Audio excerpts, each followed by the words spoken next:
Hey guys, what is going on? Anthony here with Pistons Talk. Hope you guys are having a great day so far. If I sound a little tired, I did get my first COVID vaccination yesterday, so I do apologize for that. But I wanted to talk to you guys about this article I was reading over at pistonpower.com. Now, their article was 3 restricted free agents the Pistons could go after, and I've kind of talked about each player that they were talking about. But what was interesting from their article was they were talking about cap space for your Detroit Pistons, and I think that is something that is very interesting. Now, we're going to read this paragraph from Piston Powered on their article with the cap space situation for your Detroit Pistons.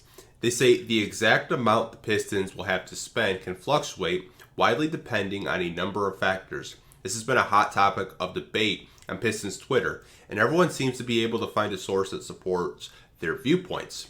They go on to say that Pistons writer Keith Langlos broke it down. Essentially, the Pistons will have around $20 million in cap space if they do not pick up Corey Joseph's contract for next season, if they let Dennis Smith Jr. walk in free agency, and they do not pick up Ronnie Magruder's second year of his contract that's non-guaranteed anyways. However, the cap for a top 5 pick, which the Pistons hopefully have, could eat up half of that. And then there's the issue with Frank Jackson and Hamidou Diallo.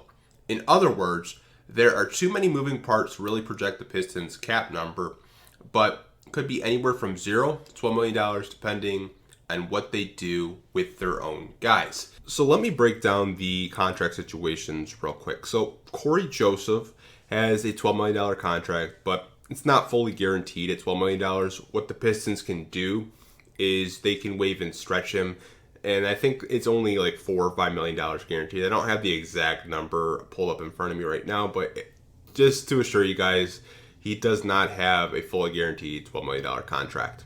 Dennis Smith Jr. has a qualifying offer for this upcoming free agency of $7.7 million. I don't think the Pistons even remotely give him anything near that. I think they let him walk personally. You have free agents like Diallo, who we talked about yesterday, and Frank Jackson, who's been playing really good off the bench for the Pistons. They would probably rather use that money for Frank Jackson and Diallo. Now you have Ronnie Magruder. Now Ronnie Magruder has a contract, but it's non-guaranteed for $5 million, so you really don't have to worry about that. You can just let him walk in free agency, and you don't really have to be responsible for a non-guaranteed contract of $5 million. You can actually add that $5 million to your cap space. So that's all the 3 guys. Now, they did mention the possibility of a top 5 draft pick. If the Pistons landed a top 5 draft pick, $10 million of that, roughly $10 million of that, will go to that rookie's contract, a rookie scale contract over 3 to 4 years.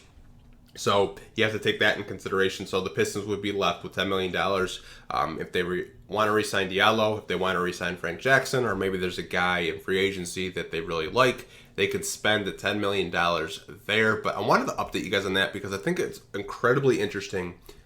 With this cap space situation, there's a lot of variables that have to go into it. Like that article said, you'd have to get rid of Kojo, you'd have to let Rodney Magruder walk, and you'd have to let DSJ walk. But talk to me down below in the comment section what you guys think of this. Would you do all 3 of those moves that Piston Power did suggest to give you $20 million in potential cap space? I'll talk to you guys down below in the comment section. Like always, I hope you guys are staying safe. Take care. I'll talk to you guys in the next video. Peace.